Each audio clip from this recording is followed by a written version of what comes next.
So now that they're in the order that I want them to be, and weapons, I only have one that I'm using right now, so I don't care.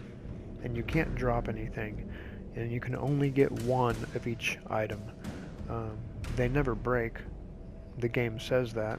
Some of the little hints and tips it gives you, they never break, so why do I need to have 2 Thek hammers or 2 Defiance hammers? They never break. And you can find, see that says Thek, it says hammer in orange. That means it's like a unique type of weapon. But those were part of the download content, so they're special in themselves. But if I ever find a piece of armor that is orange, it will replace the same piece of armor that I have that's white or purple. White is common, purple is rare, and orange is like the unique version of the rare. You can only have one particular piece. Obviously you want the purple, or even better, the orange.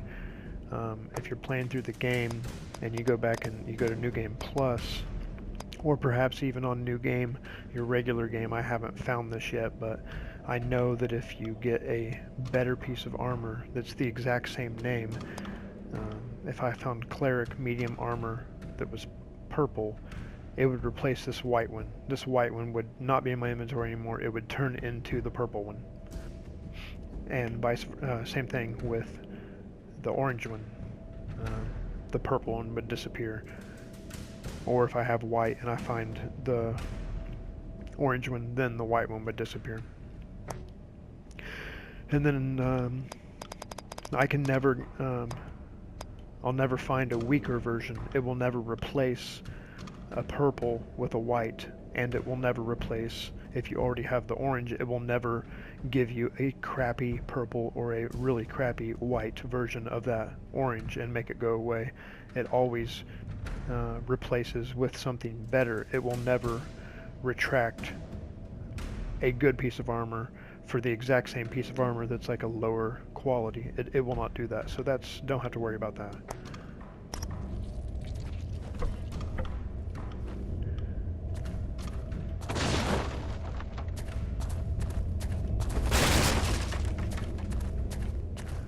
I don't have to go down here, but I like to kill stuff. Maybe I do have to go down here, I can't remember. See that body with the little like glowing embers? He's going to come to life and he's going to try to fight me. And I know this is true.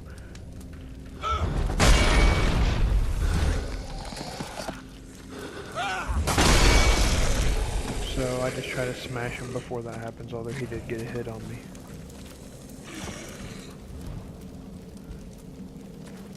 You can see another one there. When you get a little closer, you can see the glowing embers above him, the little remnants of fire or whatever you want to call them. So I know he's going to try to come alive.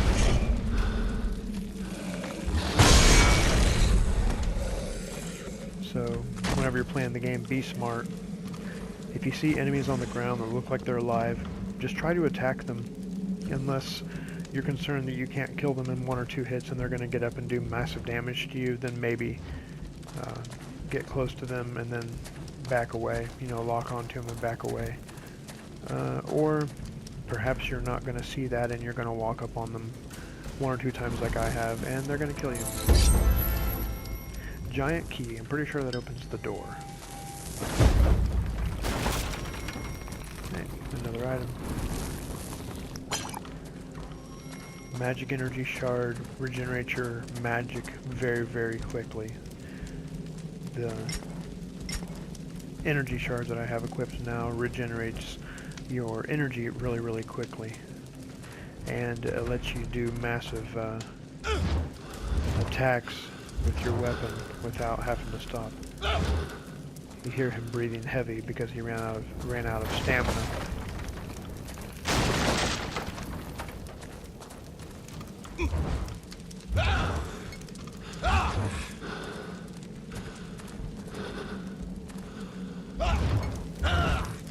Okay, watch my stamina bar when I attack. See, that time I just attacked and my stamina went away.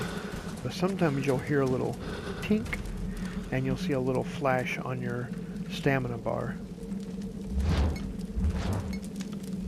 Like that. And that means that the next attack has a better chance of doing more damage and it's always going to take less energy.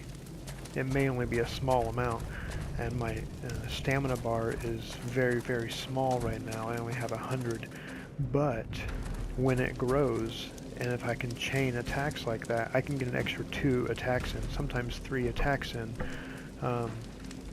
especially with the rogue class.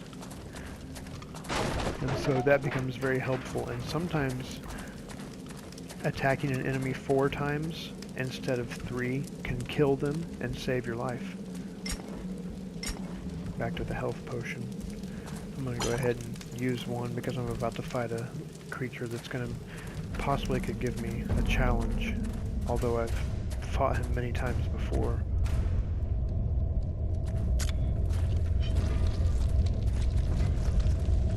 Try to get a critical backstab on this guy. Nope.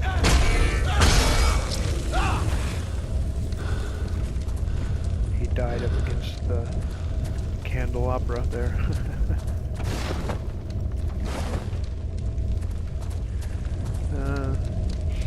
That thing, you see in the message at the top right, you kill a boss sometimes. I don't know which boss is always connected with which one of these, but I know that there are bosses that you kill in the game, and then these teleports, that little insignia on the ground there, will go away, and this thing will open up. It will spread in a big circle. It's closed right now. It'll open, and it's like a portal that I can go into and get items, or I can kill enemies to get items. There's also, some of them have like a little proving grounds where you can fight 4 or 5 waves of enemies in rapid succession to try to gain a prize if you beat them all without dying. See, that's why you always want to destroy barrels in this game. They give you items. Even with my high-level characters, I destroy barrels. Ghost Merge Shard. When you die, it's like in Dear Dark Father, Souls. the fires on the horizon, Sorry about that. they I'll are spreading explain in a towards our second. village. I beg you, be careful. Something evil is happening. I can feel that. You can always seek refuge here, in the monastery. Whatever happens, Antanas can save us. Please, please, be safe. It's like in Dark Souls. When you die, your soul stays where you were, and you have to go back and get it. And if you die again before you get it, then you lose your soul. That is true. But unlike in Dark Souls, you're timed in this one to get it back. You can't, it starts at 100% time, and it deteriorates 99, 98, 1% at a time until it gets down to 0. And I have had that happen. And then your soul, it's called a ghost. They call it your ghost in this game. It just disappears and you don't get your points. It'll tell you, right above your health bar, it'll tell you, when you die, it'll start off and say 100% and how much experience is on that ghost. It'll let you know, is it worth it? If it's only a few hundred or a few thousand, probably not worth going back into a really, really hard area if you overextended yourself. Not worth going into a hard area to try to get it back. But if you have, like I have, 100,000 experience points and you die and you overextended yourself, you're in a hard area, what you can do is go to, I don't put these on my quick belt because you can use them from the menu. As soon as you die, you come back and hit the X button once on the Ghost Merge Shard. It brings back your ghost and it's stored experience immediately. If I had 100,000 experience that was lost, what I would do is I would not try to walk back and get that because I might accidentally fall off a cliff and die. I might try to fight a weak guy and I think I'm a boss. I made it past him 100 times and then I'm playing around and for some reason he kills me. Might not happen, but it might, and I don't want to lose those experience points when it's that much, and you're gonna have to gauge for yourself what you think is a lot. And as soon as I hit the X button on that once, it'll immediately put where it says current experience on the left. It will immediately put all of that experience back into my experience pool, so I don't lose any of it. And another good thing when you die, when you get back to where your ghost is, there's an aura that your ghost puts out that lets you regenerate your health while you're standing near your ghost. So you can fight off the enemies and you regenerate your health at the same time. So you kill them, you're kind of weak, you can wait there for a while and allow your health to regenerate instead of wasting a health potion. So that's another good thing about this game in comparison to what Dark Souls offers. I compare this game to Dark Souls because they're the same game. It's the same idea. You're in a dark environment, medieval times, there's magic involved, you've got weapons that you have a light attack, and you have a heavy attack list just like in Dark Souls. The only thing is there's no PvP, it's all evil demon creatures, which I kind of like, because I've always thought I would like to do Dark Souls and not have the PvP. You know, it's nice at times, but this game, it gives me that. It allows me to have the action, adventure, role-playing experience without the constant threat of someone who is far superior to my character in every way because they are a 24-year-old young man that lives in their mother's basement and all they do is play Dark Souls and they conquer and beat and master and destroy everyone that they fight against because they are all Havel mages. Anyway, I digress.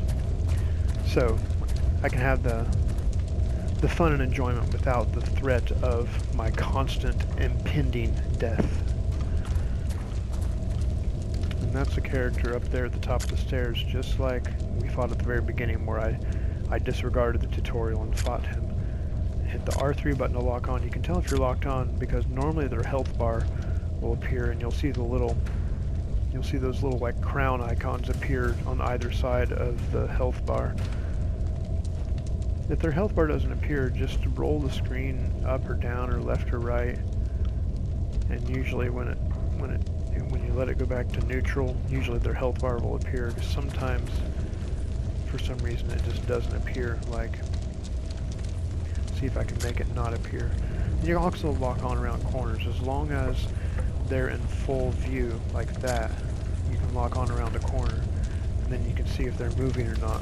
Wait on them. You can do stealth strikes that way when they come around the corner, because they're not going to plan that. They're going to wait until they actually see you to strike. So you can wait around the corner, and then when they come down the stairs or whatever, then you can do whatever type of attack you feel is going to be the best for that particular enemy. This one I think I'm just going to try to smash.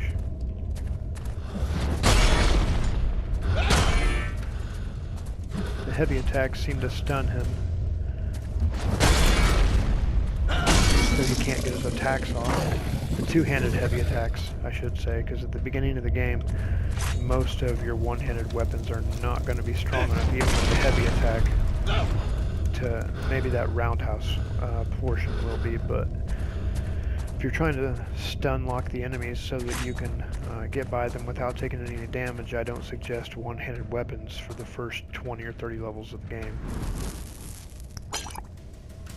Yeah, I guess that wasn't the key. I did have to go down there to get the key where you seen me get it earlier. Now this guy's gonna demand me to open it. I found a key. What are you waiting for? Open the door. And throughout the game you can tell him to support you and he'll give you experience. I could use some help. Here, this might be useful.